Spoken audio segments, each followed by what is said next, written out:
1887 ఫిబ్రవరి 26 పూణేలో ఒక యువతి కన్నుమూసింది. ఆమె వయసు కేవలం 21 సంవత్సరాలు. కానీ ఆమె జీవితం ముగిసేలోపే భారతదేశ చరిత్రలో చెరగని ముద్ర వేసింది. ఆ యువతి పేరు ఆనందీబాయి జోషి. ఆనందీబాయి జన్మించినప్పుడు ఆమె పేరు యమున. 1865 మార్చి 31న మహారాష్ట్రలోని కళ్యాణ్లో ఒక సంప్రదాయ కుటుంబంలో జన్మించింది. ఆ కాలంలో అమ్మాయిలకు చదువు అనేది అరుదు, బాల్య వివాహాలు సాధారణం. 9 ఏళ్ల వయసులోనే ఆమెకు గోపాలరావు జోషితో వివాహం జరిగింది. వివాహం తర్వాత ఆమె పేరు ఆనందీబాయిగా మారింది. ఆమె జీవితాన్ని పూర్తిగా మార్చిన సంఘటన 14 ఏళ్ల వయసులో జరిగింది. ఆనందీబాయి ఒక బిడ్డకు జన్మనిచ్చింది. అయితే సరైన వైద్య సదుపాయాలు లేకపోవడంతో ఆ శిశువు కేవలం 10 రోజులకే మరణించాడు. తన చేతుల్లో బిడ్డను కోల్పోయిన తల్లి మనసులో ఒక ప్రశ్న మిగిలిపోయింది. మహిళలకు వైద్యం అందించే మహిళా వైద్యులు ఎందుకు లేరు?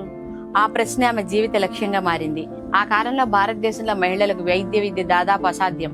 వీధిలో నడిచేటప్పుడు అవమానాలు, ఎగతాళిలు, విమర్శలు ఎదురయ్యాయి. అయినప్పటికీ ఆమె వెనక్కి తగ్గలేదు. 1883లో బెంగాల్లోని శరాంపూర్ కళాశాలలో ప్రజల ముందు నిలబడి మహిళా వైద్యుల అవసరాన్ని వివరిస్తూ ప్రసంగించింది.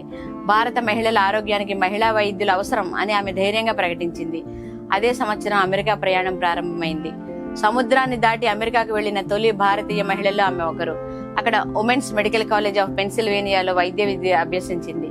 విదేశాల్లో ఉన్నప్పటికీ భారతీయ సంస్కృతిని విడిచిపెట్టలేదు.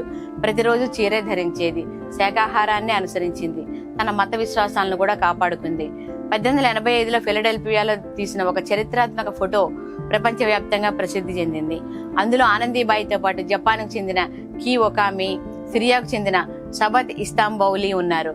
తమ తమ దేశాల్లో పాశ్చాత్య వైద్య విద్యను అభ్యసించిన తొలి మహిళా వైద్యులుగా ఈ ముగ్గురు చరిత్ర సృష్టించారు. 1886లో ఆనందీబాయి వైద్య పట్టా సాధించింది. ఆమె పరిశోధనా గ్రంథం ఆర్య హిందువుల్లో ప్రసూతి విధానాలు అనే అంశంపై రాసింది. పాశ్చాత్య వైద్య విద్యలో డిగ్రీ పొందిన తొలి భారతీయ మహిళగా చరిత్రలో నిలిచింది. ఆమె విజయానికి అప్పటి బ్రిటిష్ రాణి విక్టోరియా కూడా అభినందనలు పంపినట్లు ఆధారాలున్నాయి. భారతదేశానికి తిరిగి వచ్చిన తర్వాత ఆమెకు ఘన స్వాగతం లభించింది.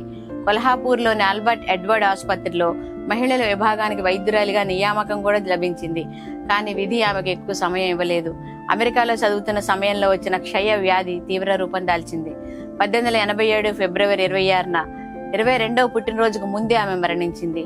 ఆనందీబాయి వైద్య సేవలు చేయడానికి ఎక్కువ కాలం జీవించలేకపోయినా ఆమె సాధించిన విజయమే భారత మహిళలకు మార్గదర్శకంగా మారింది.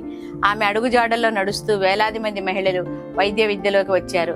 ఒక శిశువును కోల్పోయిన తల్లి కన్నీరు భారత మహిళల ఆరోగ్య హక్కుల కోసం ఒక ఉద్యమంగా మారింది. ఆనందీబాయి జోషి కథ మనకు ఒక గొప్ప సందేశం ఇస్తుంది.